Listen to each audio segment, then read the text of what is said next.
CPM-ന്റെയും BJP-യുടെയും സംയുക്ത മുന്നണിയോടാണ് ഇത്. കേസരി എന്ന് പറയുന്ന RSS-ന്റെ മുഖപത്രത്തിന്റെ കവർ പേജാണ് ഇത്. പുറത്തിറങ്ങിയ ലക്കം എന്ന് പറയുന്നത് ഇവിടുത്തെ നിയമസഭാ തെരഞ്ഞെടുപ്പിന്റെ റിസൾട്ട് വന്ന ആദ്യത്തെ ആഴ്ചയാണ്.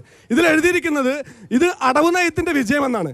ഈ BJP-യുടെ സംസ്ഥാന പ്രസിഡന്റ് K. സുരേന്ദ്രനും കുമ്മനം രാജശേഖരനും ശോഭാ സുരേന്ദ്രനും ഉൾപ്പെടെയുള്ള എല്ലാ ആളുകളും 8 നിലയിൽ പൊട്ടി പൂജ്യത്തിന്റെ ഷർട്ടിട്ട് നടക്കുന്ന സമയത്ത് ഇങ്ങനെ ഒരു ഇത് അടവ് നയത്തിന്റെ വിജയമെന്ന് പിണറായി വിജയന്റെ വിജയം എഴുതി രേഖപ്പെടുത്തിയ RSS-ന്റെ മുഖപത്രം ഈ മുഖപത്രം വായിക്കുന്ന RSS-കാരോട് എനിക്ക് ചോദിക്കാനുള്ളത് ഇലക്ട്രൽ ബോണ്ട് വഴി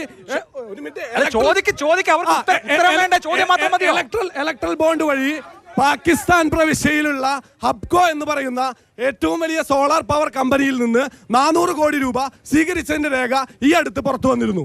ഈ പൈസ സ്വീകരിച്ചത് മാർച്ച് മാസം, അതായത് പുൽവാമയിൽ 242 പേര് 300ഓളം കിലോ RDX പൊട്ടി മരിച്ചതിന്റെ 12ാമത്തെ ദിവസമാണ്. അതായത് നമ്മളൊക്കെ ആ നടുക്കം മാറാൻ നിൽക്കുന്ന സമയത്ത് ഹബ്കോ എന്ന് പറയുന്ന പാകിസ്ഥാൻ കമ്പനിയിൽ നിന്ന് ഇലക്ട്രൽ ബോണ്ട് വാങ്ങിയ നിങ്ങളുടെ പ്രതിനിധി സുരേഷ് ഗോപിക്ക് ഒരു ഹിന്ദുവായ ഞാൻ എന്തിന് വോട്ട് ചെയ്യണം? വടക്കുന്നാഥന്റെ മുമ്പിൽ നിന്ന് BJP അത് യാഥാർത്ഥ്യമാക്കും. ഇലക്ട്രൽ ബോണ്ട് വഴി CPM ഒഴികെ എല്ലാ രാഷ്ട്രീയ പാർട്ടികളും സംഭാവന കൈപ്പറ്റിയിട്ടുണ്ട്. ഇതൊന്നും മര്യാദയല്ല. നിങ്ങൾ ചോദിച്ചില്ലേ? ഉത്തരം പറയട്ടെ. ഞങ്ങൾ പറയുന്നു ഉത്തരം. അതാ പ്രശ്നം. ഞാൻ പറയട്ടെ, CPM ഒഴികെ, CPM-ഉം CPI-യും ഒഴികെ ഇന്ത്യ രാജ്യത്തെ എല്ലാ പാർട്ടികളും ഇലക്ട്രൽ ബോണ്ട് വഴി പണം സമാഹരിച്ചിട്ടുണ്ട്. ഈ ഇന്ത്യ മുന്നണിയിൽ കോൺഗ്രസ് സ്വീകരിച്ചിട്ടുണ്ട്, DMK സ്വീകരിച്ചിട്ടുണ്ട്, തൃണമൂൽ സ്വീകരിച്ചിട്ടുണ്ട്, എല്ലാ പാർട്ടികളും പണം സ്വീകരിച്ചിട്ടുണ്ട്. ഇലക്ട്രൽ ബോണ്ട് തെറ്റാണെങ്കിൽ ഞാൻ അതിനുശേഷം നിങ്ങൾക്ക് മൈക്ക് തരാമെന്ന് പറഞ്ഞല്ലോ.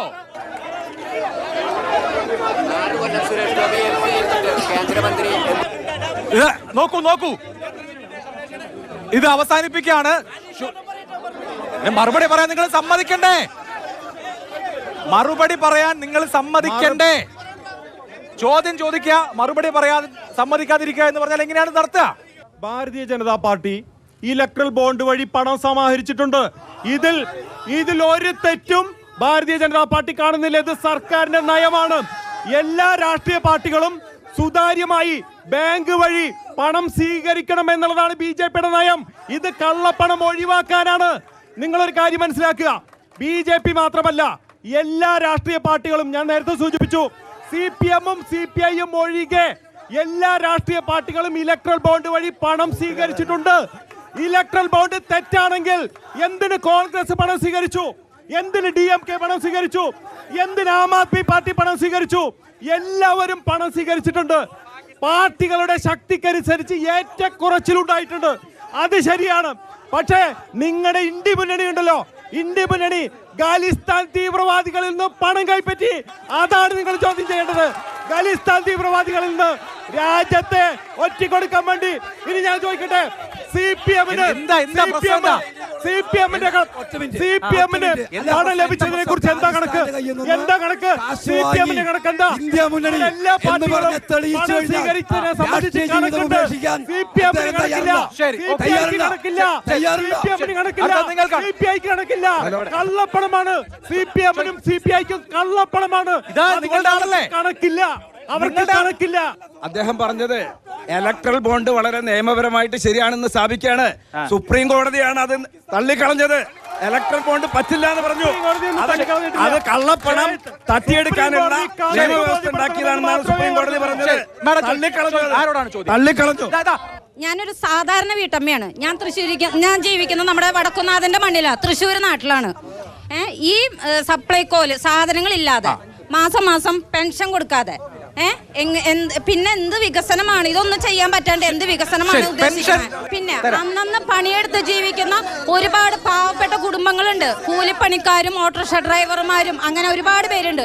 അവർക്കൊക്കെ വേണ്ടി സാധാരണക്കാരായ ജനങ്ങൾക്ക് വേണ്ടിയിട്ട് എന്ത് വികസനമാണ് നിങ്ങൾ ഉദ്ദേശിക്കുന്നത്? ആ സഹോദരിക്ക് അറിയില്ല. 57,000 കോടി രൂപയാണ് കേന്ദ്ര ഗവൺമെന്റ് കേരളത്തിന് തരാനുള്ളത്. 57,000 കോടി രൂപ.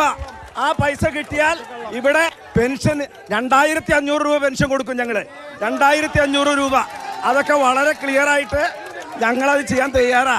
പിന്നെ ഓട്ടോറിക്ഷക്കാർക്കും പൊതുവിതരണ സമ്പ്രദായം നിങ്ങൾ സുപ്രീം അതൊക്കെ കോടതി പറഞ്ഞല്ലോ സുഹൃത്തെ. സുപ്രീം കോടതിയിൽ തന്നെ കോടതി നിങ്ങൾ പൈസ കൊടുക്കാൻ. പറഞ്ഞിട്ടുള്ളൂ. കോടതി പറഞ്ഞു പൈസ കൊടുക്കാൻ കേന്ദ്ര ഗവൺമെന്റിനോട്, അങ്ങനെ പൈസ തന്നത്. തൃശ്ശൂർ വളരെ വീറും വാശിയുള്ള പോരാട്ടമാണ് എന്ന് ദാ ഈ പ്രതികരണത്തിൽ നിന്ന് തന്നെ വ്യക്തമാണ്. കൂടുതൽ ജനാധിപത്യപരമായി നമുക്ക് ഇനിയും സംവാദങ്ങൾ നടത്താം. തൃശ്ശൂർ പൂരത്തിനേക്കാൾ വലിയൊരു പൂരത്തിന് സാക്ഷ്യം വഹിക്കലേ. ഓൾ ദ ബെസ്റ്റ് എല്ലാവർക്കും, മൂന്ന് മുന്നണികൾക്കും. Thank you and good night.